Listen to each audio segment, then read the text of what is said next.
Today marks episode 50 of the How You Pictured It podcast. I am so excited that we've made it this far. I've loved being in your earbuds and being on this journey with you. And I cannot wait to share all of the big goals and things coming forward for the podcast, really diving into growing this platform and sharing more with you. Today, I want to get back to the heart of why I started the podcast in the first place, though. The whole idea behind the podcast and where the name How You Pictured It comes from is based on the idea of helping other small business owners figure out how to get back to the life that they pictured when they first started their journey into entrepreneurship. When most of us start out, we have this idea of this freedom and flexibility, the work wherever, whenever, fewer hours kind of lifestyle that is often sold as entrepreneurship. And then we get into it and we realize we're working to the bone or doing things that don't really align with us or don't feel good and miss out on that kind of big picture life that we had in mind when we started. I've been a small business owner for over 12 years now, and one thing that has come up year after year for me is the reminder that I get to create my own business with my own rules. I get to decide what I'm doing, when I'm doing it, and who I'm doing it for. In the early years, I was seeking out any and all advice I could find on how to be successful. The key that I was missing, though, was first defining what success is. I took so many classes and read so many things, but when it was time to put those ideas into action, I'd get stuck. And the main reason for that usually was a misalignment of values and priorities, meaning the educator's version of success didn't match mine. For example, I went to a big workshop, did a whole course on senior photography where the instructor was teaching in-person sales. And I had some pushback at the time. I felt like, how was I going to make that fit with my family's life, with our life, and pushed forward anyway, ignored that little inner voice, and ended up unhappy with the situation and had to change things again because, again, it just wasn't in alignment with what I valued. So today I really want to talk about how we can make sure that what we are doing is in alignment with our values, our priorities, and our version of success. So what's the difference between a value and a priority? Well, a value is more like an overarching principle or feeling, like creativity, honesty, family-orientedness, loyalty, thoughtfulness, those kinds of big ideas and feelings more than actions. Priorities lend into actions more or task-oriented things. They are the way we act on our values. So if family-orientedness is a value of yours, the priority is probably something like making time for those family activities or putting family activities on your calendar above work activities. If you value honesty, it may manifest as telling the truth above anything else, even if it makes you look bad with a client, because that is more important to you. I've found that knowing what I value most really helps to drive those priorities, help me get things in order, and then that helps to form my definition of success. Figuring out what your values and priorities are is a lot of self-reflection and asking yourself questions, and then sitting with those answers to really get clear again on what is the most important thing to you, how do you want to feel, what things do you value most, and how can we turn those into priorities? So let's go through a few questions. We're going to do a little exercise here to help you get clear on this. You can write down the answers, you pause in between things, and just spend some time thinking about these things. In your personal life, what are the things you really want to spend the most time on? Where do you find yourself feeling the happiest and the most fulfilled? When was the last time you felt truly proud of yourself? If you could only achieve one thing in the next year, what would it be? What sacrifices are you willing or not willing to make for your personal goals? On the business side, what parts of your business bring you the most joy? Who do you love serving?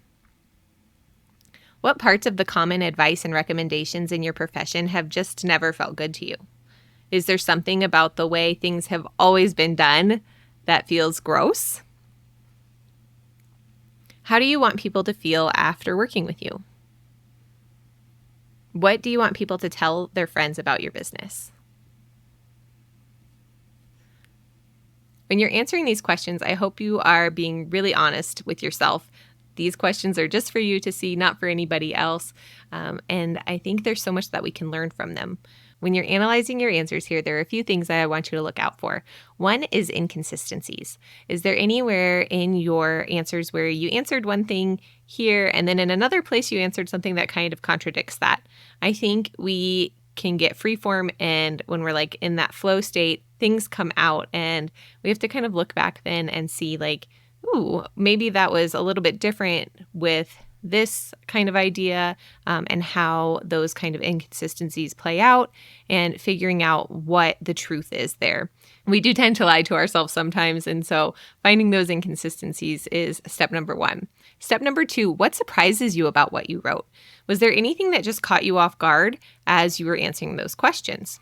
And then step number three, what patterns are you seeing from one answer to the next, even like across the personal questions and the business questions? Once we've identified those priorities and values, what's next?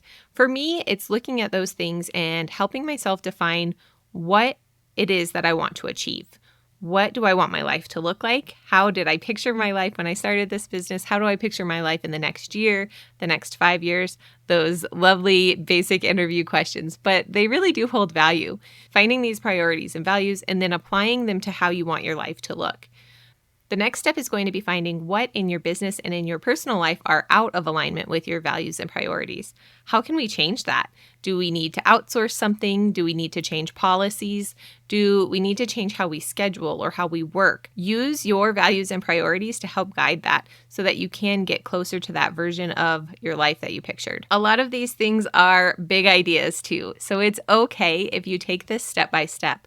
Look at what's really wildly out of alignment and what needs to change first to get you back to that picture. Some of it's going to be a long, slow process. Some of it's going to be quick fixes. Early on in my business, one of the things that popped up for me was that while I value professional prints and products for my clients, it was not a priority for me to make all of my money on pushing that sale. So I was able to then go in and change my structure so that I make my money on the digital portion of the sale, and then they can still access the prints and products for my photography business on the back end without me spending too much time on it, and therefore I was able to offer it at a lower price. Another way that my values manifest in my business is through my program, the Website Launch Accelerator. It's highly important for me that my students have access to me, that we have time to talk together and brainstorm, that they have a sounding board to bounce their ideas off of. And so I built that program with those things in mind. My priorities for them were to be able to really have a person to talk to, not to just go through a course and learn all things Show It. I wanted them to be able to build their site with the tools they needed and access to that information quickly. So I built that program with that kind of those values in mind. Another step that I would suggest taking is having your values listed out and put somewhere really close to your desk. So when you're trying to make decisions, you can go back to that and know again what your values are, and that'll help you with your priorities and figuring out what you need to do next in your business. Lastly, I just want to give you permission to do things your own way. It is okay if you are not following best practices, air quotes, best practices for anything in your business, except for, of course, legal things, taxes, contracts. Highly recommend following those rules, but otherwise you get to decide how, when, where you work with people and what it is that you offer. This is your permission slip to pull that back into alignment and get back to the life that you pictured. I'd love for you to take a minute to DM me on Instagram at Dear Kate Brand Strategy and let me know what your biggest takeaway from this episode was. I have more episodes coming for you in the future with some amazing guest experts and some more solo episodes coming soon. It has been a pleasure to talk to you today, and I cannot wait to hear what you've thought. Talk to you next week.